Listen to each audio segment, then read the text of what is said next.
This is Diana Sullivan in Austin, Texas.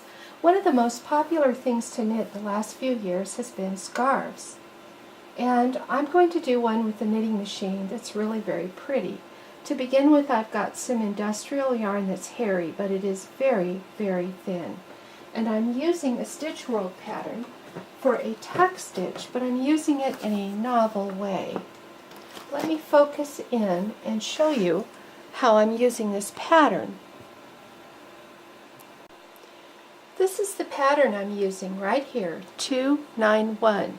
It's a very ordinary tuck stitch pattern, but I'm using it in an unusual way because I'm using it with the ribber set up for 1x1 ribbing. Here's that needle arrangement. My leftmost needle on the main bed is left 29, and my rightmost needle is right 30.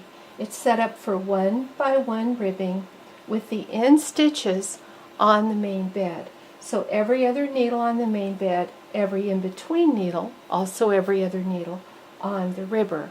I'm going to begin by doing an ordinary 1x1 circular cast on. My carriages are set for the cast on, everything plain and on the very tightest tension. And I will just put the yarn between the beds, thread it in the carriage, and knit one row across for the zigzag row. I've hung the comb and two large weights, and I've set the machine for circular just for the selvage. Right part and button up on the ribber, tension 1, left part button down or pressed in on the main carriage, tension 1, and I knit 3 rows.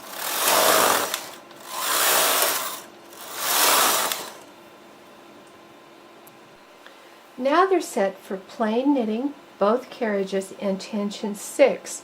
I am going to knit 12 rows of 1x1 ribbing.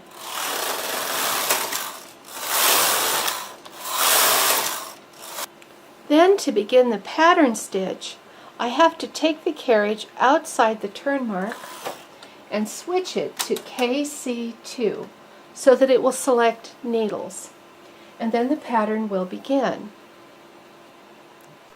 I'm just going to go across and knit 1 row once to verify that the selection of needles is exactly what I want. Okay. The way that the needles should select is there should be most of the needles selected and only a few of the needles back in B position. And you really can't work with an in needle that's selected. You're going to have to always bring the needle out. Since I'm happy with the needle selection, I push in both of the tuck buttons and I'm just going to knit.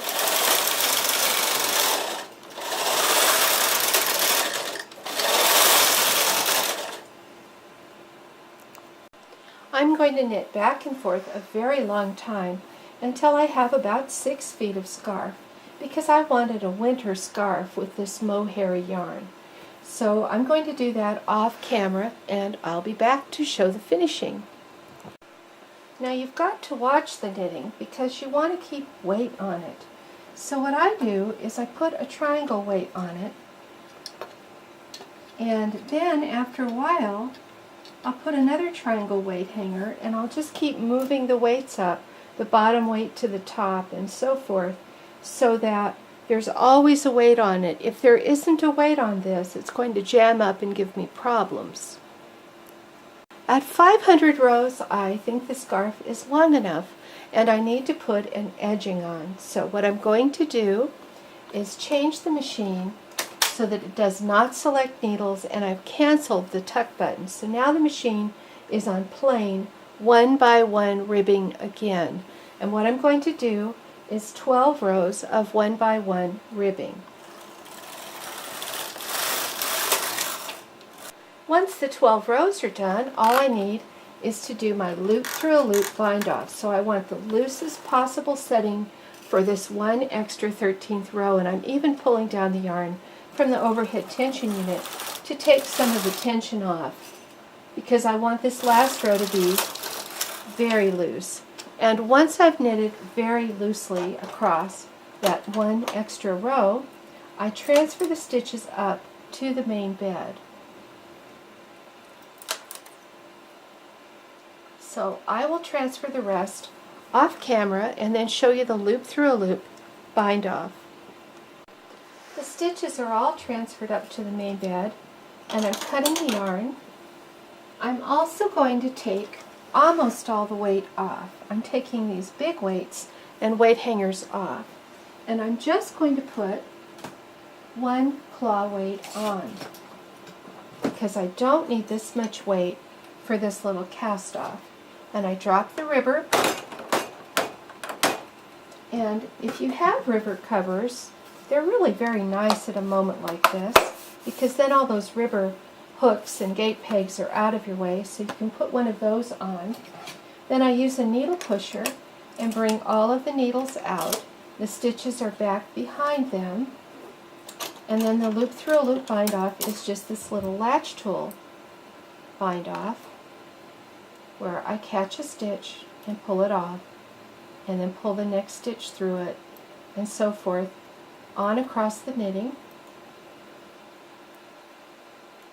The only thing I'll have to do to finish this scarf is hide the ends. With the ribbing, I prefer not to steam this particular scarf, so it'll be bouncy. And in a moment, I will show you the finished scarf. Here's how the finished scarf looks, and I'm very pleased with it. I've draped it up on my knitting stand to try to show how very lacy it is, and I'm really not sure which side is prettier. This side looks like this, and let me zoom in and show how that looks. And then the other side is quite pretty too. Now the sides are not identical. Let me flip that over. And then here's what that side looks like. So you can make some very, very pretty things with your ribber. And this was kind of an interesting yarn and a little bit hard to use on the main bed. On the ribber, it's still fluffy. The main bed has a tendency, especially on the stockinette side, to take the furriness away, but this one's still quite fluffy. And I think I'll take some close-up stills so that you can see this pattern a little more closely on the blog.